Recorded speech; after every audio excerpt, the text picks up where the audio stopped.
Assalamualaikum warahmatullahi wabarakatuh. Bertemu lagi dalam mata pelajaran Bahasa Melayu tahun 4. Apa khabar anda di rumah? Tentunya anda sihat. Cikgu di sini sihat sahaja. Ayo kita teruskan pelajaran kita ya. Tajuk kita pada hari ini ialah Farmasi Pandu Lalu. Kemahiran tata bahasa.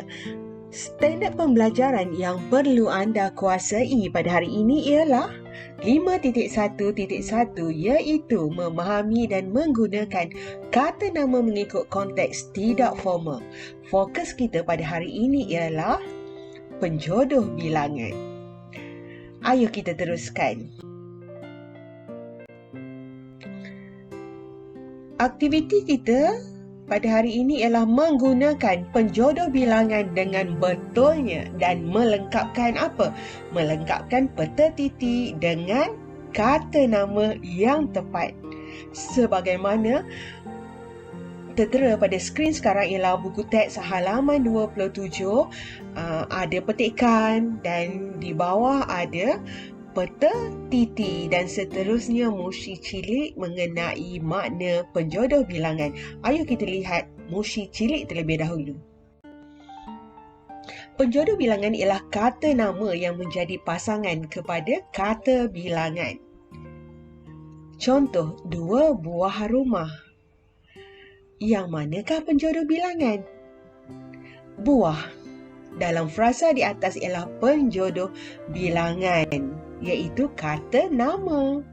Ya, buah rumah kata nama, rumah kata nama. Dan kata bilangan itu apa?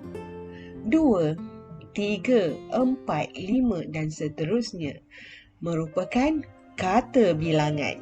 Boleh kita teruskan lagi ya.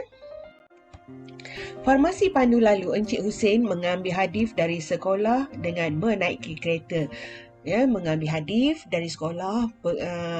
Seterusnya, mereka ke Farmasi Pandu Lalu untuk mengambil ubat-ubatan.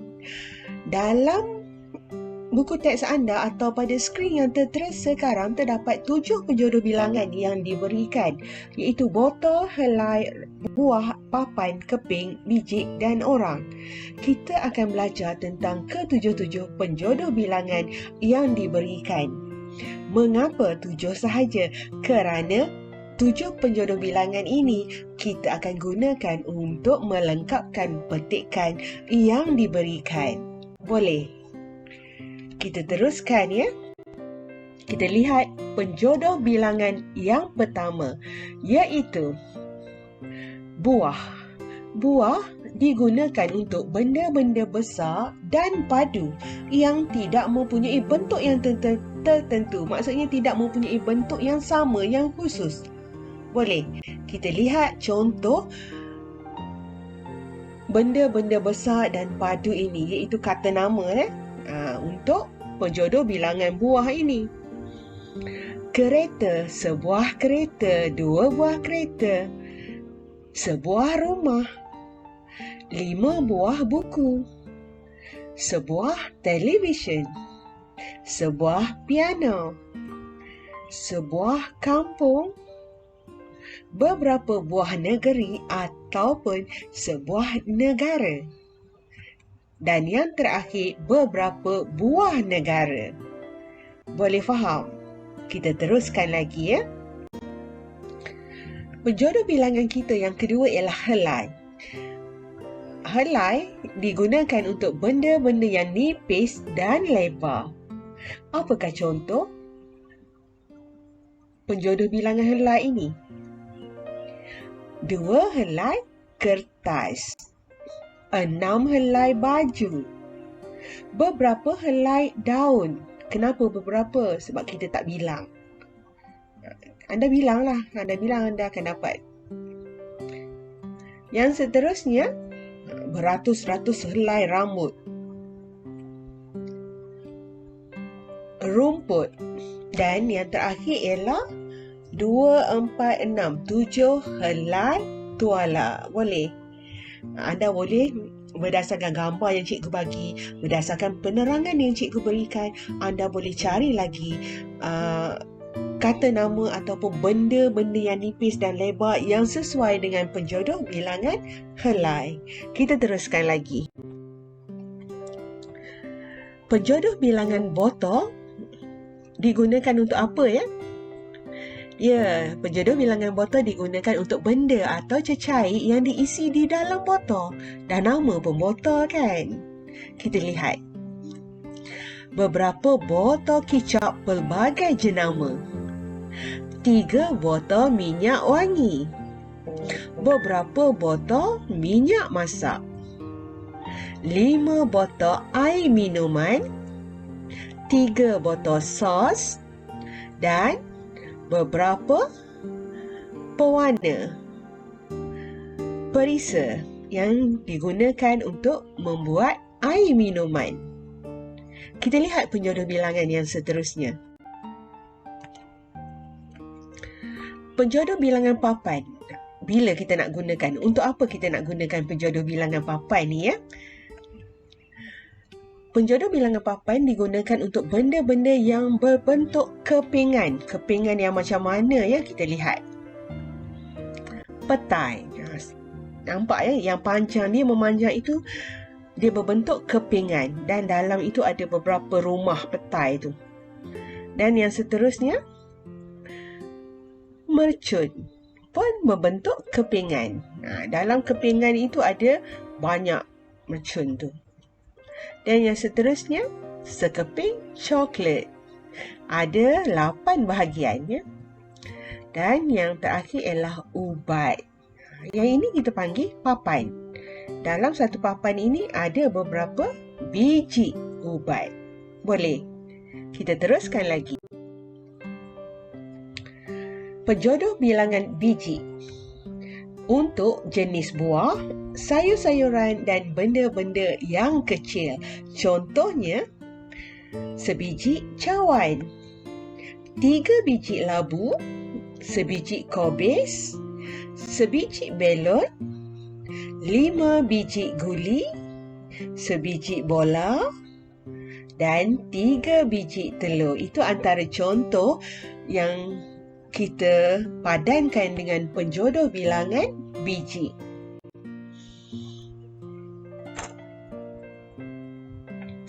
Penjodoh bilangan yang seterusnya ialah keping.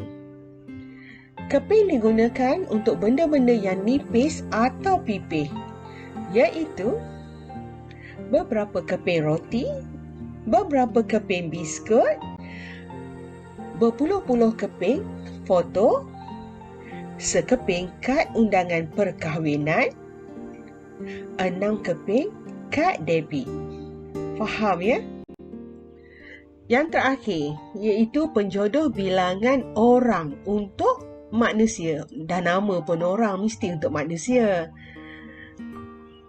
Yang pertama, contoh untuk penjodoh bilangan orang ialah beberapa orang jururawat, seorang penoreh getah, seorang doktor, seorang guru dan seorang postman. Itu antara contoh penjodoh bilangan orang. Tetapi cikgu nak ingatkan satu, jangan anda gunakan penjodoh bilangan orang ini untuk orang utan. Dan nanti anda kata, dah nama kat depan dia cikgu orang utan, orang. Dah cikgu bagi tahu penjodoh bilangan orang ini untuk manusia. Orang utan itu haiwan. Jadi kita tak boleh menggunakan seorang utan. Faham? Bagus. Ayo kita baca petikan sebagaimana yang tertera pada skrin anda sekarang. Pada petang itu, Hadif mengikut bapanya, Encik Husin ke hospital. Mereka terus ke laluan farmasi Pandu Lalu. Terdapat 2 kereta sedang menunggu di hadapan mereka. Pemandu yang melalui kaunter itu menyerahkan sekertas kepada sepegawai perubatan.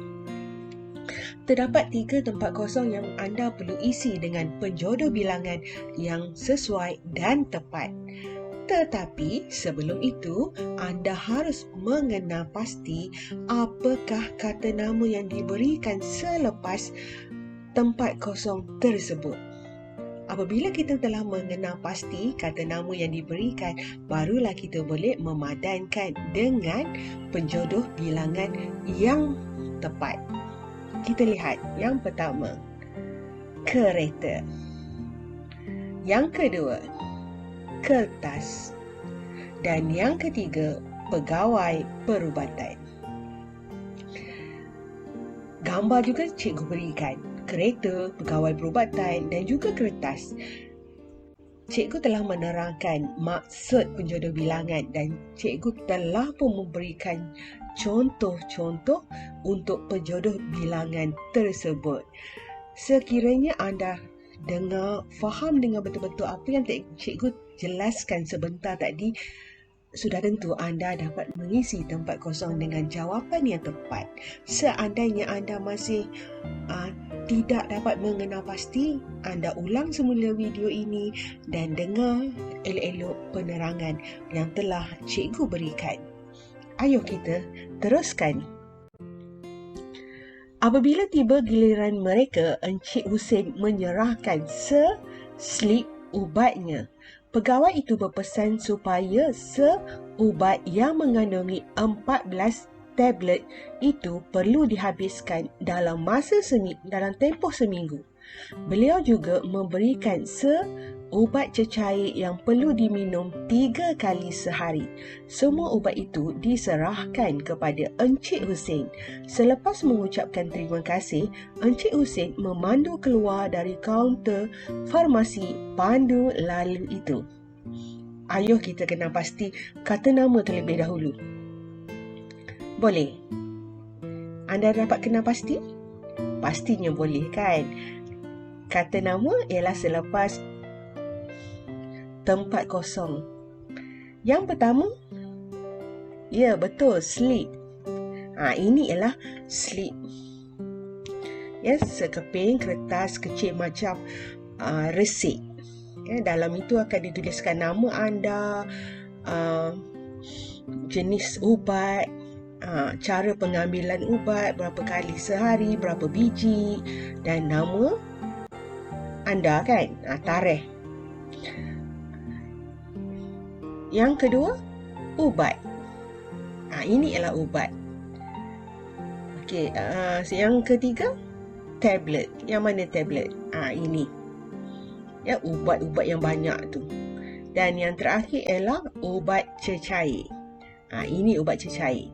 Cikgu pasti anda telah dapat mengenal pasti penjodoh bilangan yang sesuai berdasarkan perkataan yang telah kita bulatkan dan gambar di bawah. Gambar ini cikgu berikan supaya anda nampak dengan lebih jelas lagi untuk mengenal pasti penjodoh bilangan yang sesuai dan tepat.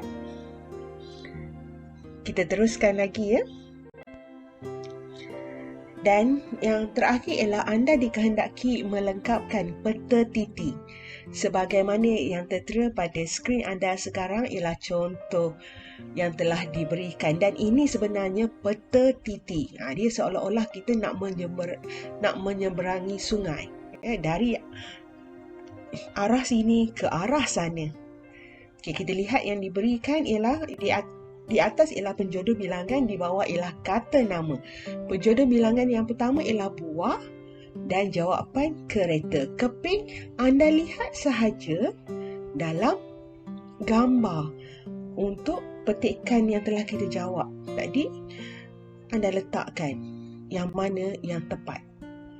Jangan ambil dalam contoh, ambil dalam petikan orang. Orang tadi ialah pegawai perubatan. Tulis pegawai perubatan dan yang seterusnya. Sekiranya anda masih lagi tidak faham, anda boleh berhubung terus dengan cikgu. Cikgu akan menjelaskan kepada anda supaya anda lebih faham. Boleh?